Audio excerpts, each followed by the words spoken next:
Hi guys, welcome back to the channel. It's Thandolwethu.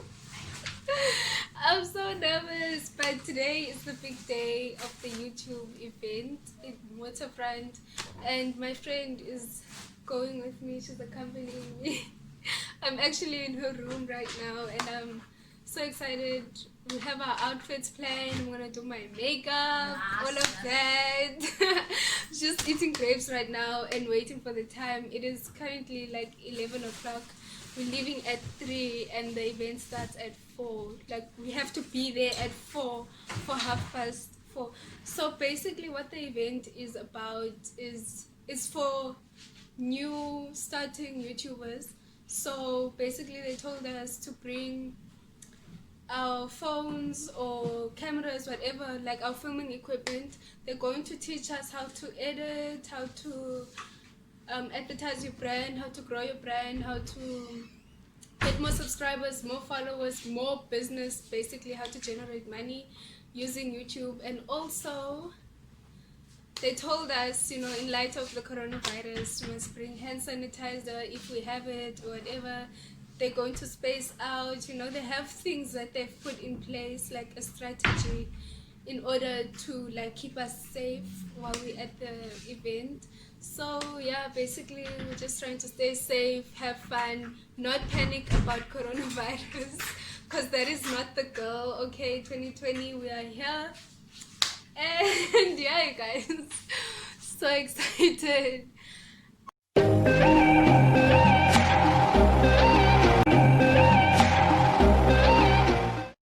We'll see how this works out.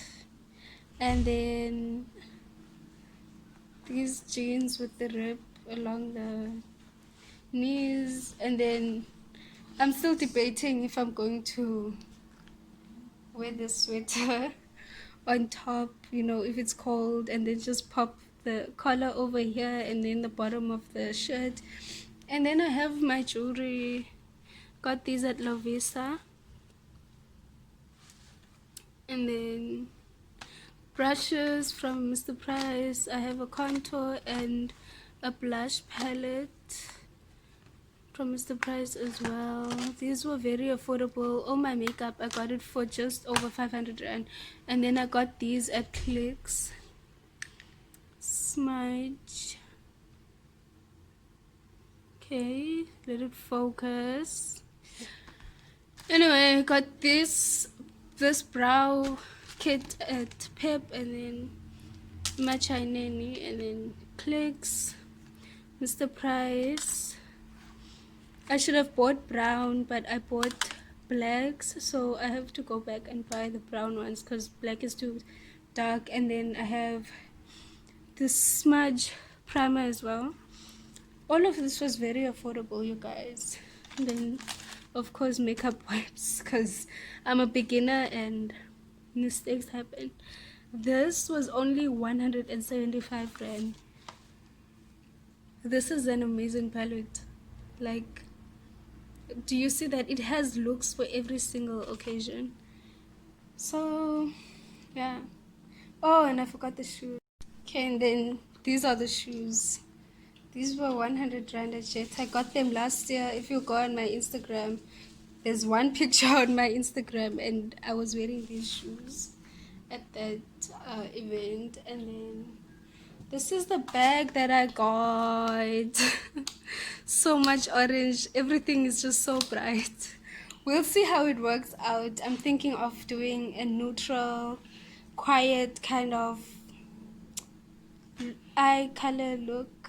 But yeah.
Three videos, all the same kind of content, robot racing, drag racing up and down. That's what he's known for, right? If he stopped producing that, he'd probably lose a lot of subscribers and a lot of views. Everyone comes to his channel to watch these drag racing events happen. Okay, that's why they come. It's out of this content. He does lots of other things. That's the main reason they come. Here's an example of a hero of this content. Does anyone know about Team Trees? Hands up, you know about Team Trees. Hashtag Team Trees. Team Trees. Mr. Beast, hand up, you know about Mr. Beast? Yeah, hashtag the Orchid Palm Tree. Mr. Beast. Anyone know Mr. Beast? Okay, none of hands in the room. We give you a quick intro as to what's happening. It's not a real channel, but like, just bear with me. It came to last year's one. It's still a thing, right? The next two slides. So, as someone who loves makeup, me, as someone who, in their imagination, is really good at dripping. Like, next song, I got you, right?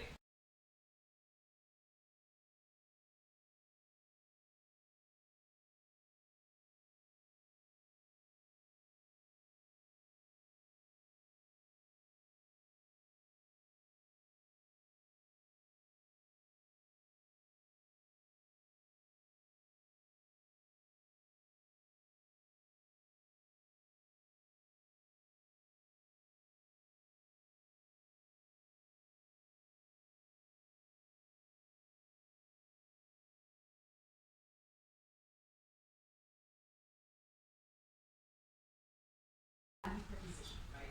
And he's obviously opening up this kind of going, well, it's something different, that's something I want to get into. What are you bringing into the space that is authentically you, and are you actually adding value to the person consuming? And value is different for everyone, right? I go onto the platform sometimes and I'm going to learn how to make my eyebrows look the same. That's the only goal from the whole weekend, and I'll sit and I'll look at you. No, I want to laugh. At a hectic week, I slowly go on entertainment and sport. Want to laugh? I want to be updated on my sport. That's it. Okay, I guess so. Because I know last night, I was only there. I'm so embarrassed to make stir fry. Step by step, just throw everything together. Woo! Done. The first thing I watched, it just looked like, and then I was like, oh, and I thought they put honey in it. So I had literally gone to bread to be like, do they put honey in stir fry or not? Because I found like 4 videos, I've seen different things. Right? But you found that? Absolutely.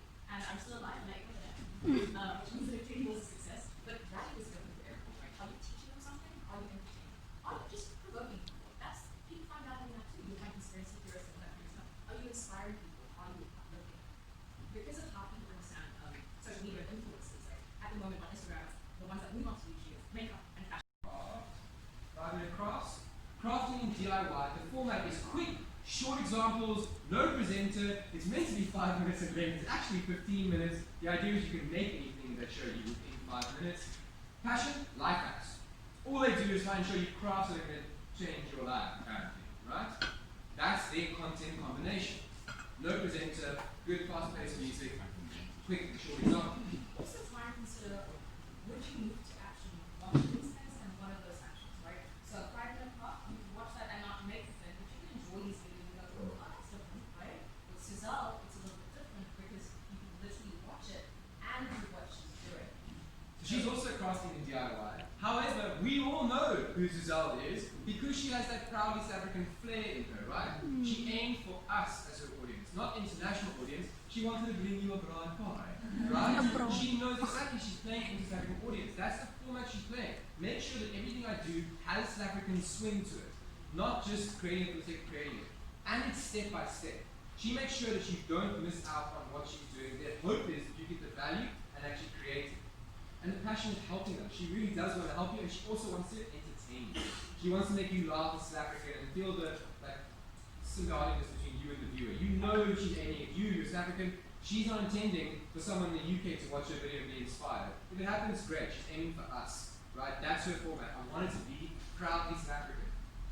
Colin Furs, on the other hand, his genre is also crafting DIY, but his format isn't step by step. He's fast, action, adrenaline, fire, welding, burn. And he wants to invent. He will invent anything. People challenge him to invent things that don't exist. He invented a freezer-matic, which is the opposite of a microwave, because it hadn't been done yet.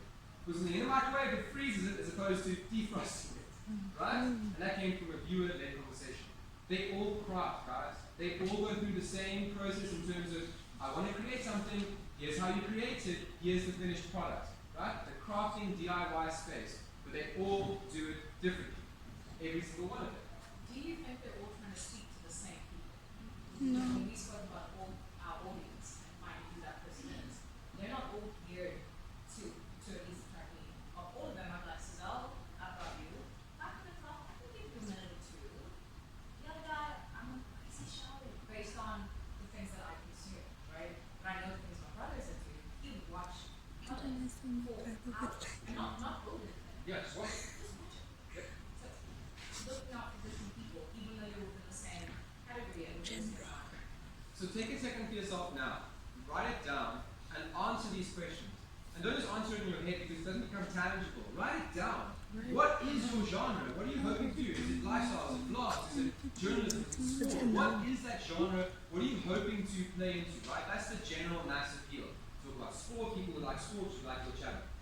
Then break it down a little bit more. How are you going to deliver this and format this content to be uniquely yours? Are you going to take a really cloudy South African twist on it and do the whole video and be like, here's the 10 things you know about flat lay, you just won't like go with the rest of the ones that are currently on there. I think slowly introduce the idea of photography, then the idea of flat lay. And while you're going through that, so if you're on a vlog, right, and you've done your vlog and you see how you wear in Bali, you can in a tutorial go, you know that one shot you see over there? Do you know how difficult that shot was? Do you know how hard the rain was, the lighting was extremely difficult? Let me tell you the 3 things that I did to achieve that shot. And start the tutorial kind of process there. Looking at the content that's already existing. Then start shifting that into it. In my next video, I'm going to show you guys how to do a top-down shot, which is great for brands and for pack shots. That's how I would work through it personally, but then Twan will have a different position on that. I think that would definitely work. Absolutely. I think if there is a reason, and this is why having a really nice sit down would be great. If there is a reason why you focus so much on that based on the one platform and are really happening passionate about lots of storytelling on the other, then respect that. That is perfectly fine. And how we've been speaking about being authentic, and also you can create a personality that's not Yes. your own. So how does your audience then know that? Well, we're going to show you a previous winner as well, and what they did to change it over, okay? The idea of this is, we don't want you to not be authentic to your content, we want you to do the opposite, we want you to be more authentic to your content, okay? We'd like you to try and embody some of the things that you learned here. Whether it is just taking all of my best practice and throwing that all over your content, so you have the end cards, you thought about the thumbnail and the title, and you put it into your content, and you say authentic, or maybe it's taking Twala's brand advice and positioning yourself with your entire aesthetic in your video and trying to make it more brand heavy. Or even if you were in the earlier session with production, trying some really cool new production techniques. Doesn't matter what it is, as long as you take it, soak it up, and apply it to your content, on the channel level and on the video level. So we want to see one video launched, details here,